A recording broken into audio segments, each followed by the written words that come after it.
മത്തായി സുവിശേഷം 9-ാം അധ്യായം 37-ാം വാക്യം. കൊയ്ത്ത് വളരെയുണ്ട്, വേലക്കാരോ ചുരുക്കം.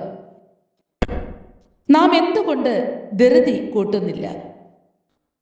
ഒരു മിഷണറി തൻ്റെ മുൻപിൽ സന്നിഹിതനായിരിക്കുന്ന ജനത്തോട് താൻ എപ്രകാരമാണ് ഒരു മിഷണറി പ്രവർത്തകനായി തീർന്നതെന്ന അനുഭവ സാക്ഷ്യം പങ്കുവയ്ക്കുകയായിരുന്നു.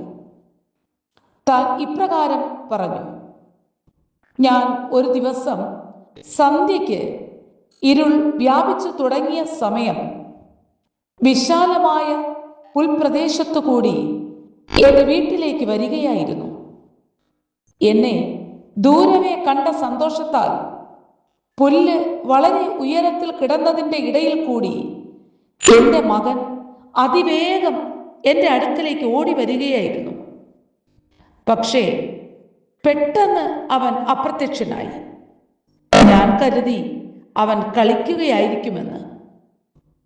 ഉടനെ എനിക്ക് ഓർമ്മ വന്നു, അവൻ വരുന്ന വഴിയിൽ ഒരു പഴയ കിണർ ഉണ്ടായിരുന്നു. ഒരുപക്ഷെ അവൻ അതിൽ വീണതാകാം.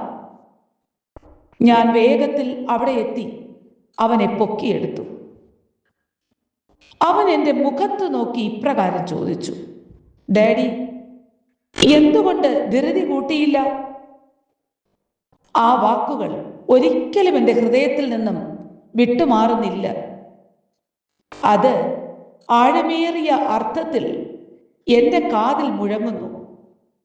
അതൊരു വലിയ ദൈവിക ദൂതായി എന്നിൽ പതിഞ്ഞു. ഞാൻ അത് ദൈവ വിളിയായി തന്നെ അംഗീകരിച്ചു. എന്തുകൊണ്ട് ധൃതി കൂട്ടുന്നില്ല? ഇത് വില്യം മോസസ് ഡിഡ്ബെല്ലിന്റെ വാക്കുകളാണ്. ഈ അനുഭവ സാക്ഷ്യം സുവിശേഷീകരണത്തിന്റെ ഒരു ദീപശിഖ നമ്മിൽ ഓരോരുത്തരിലും കൊളുത്തിയെങ്കിൽ എത്ര നന്നായിരുന്നു. കർത്താവ് പറഞ്ഞു, കൊയ്ത്ത് വളരെയുണ്ട്, സത്യം. വിത്ത് വിതയ്ക്കുവാൻ വേലക്കാരെ വേണമെന്നല്ല കർത്താവ് പറഞ്ഞത്.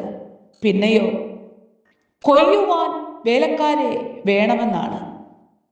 ഇത് വിതയുടെ കാലമല്ല, കൊയ്ത്തിന്റെ കാലമാണ്.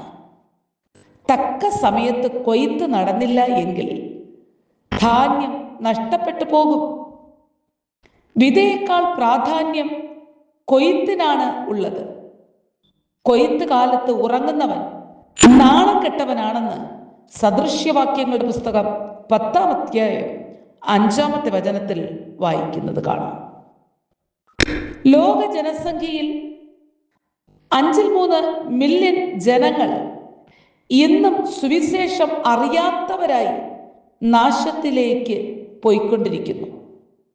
അവർക്കും വിലയേറിയതും നിത്യവുമായ ഒരു ആത്മാവുണ്ടെന്ന സത്യം എല്ലാ വിശ്വാസികളും അറിവാനത്രേ കർത്താവ് ജനത്തെ പ്രബോധിപ്പിച്ചത്.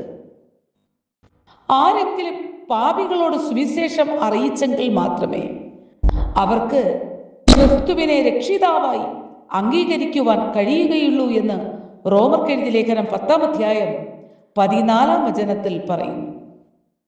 ഈ വിഷയത്തിൽ വീണ്ടും ജനനം പ്രാപിച്ച സകലർക്കും വ്യക്തിഗതമായ ഒരു ഉത്തരവാദിത്വമുണ്ട്. എന്തുകൊണ്ട് ഈ ഗൗരവമുള്ള വിഷയത്തിൽ നിങ്ങൾ ധൃതിപ്പെടുന്നില്ല?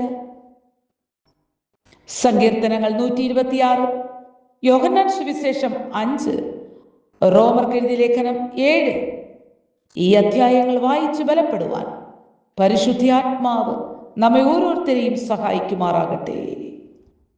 Have a blessed day.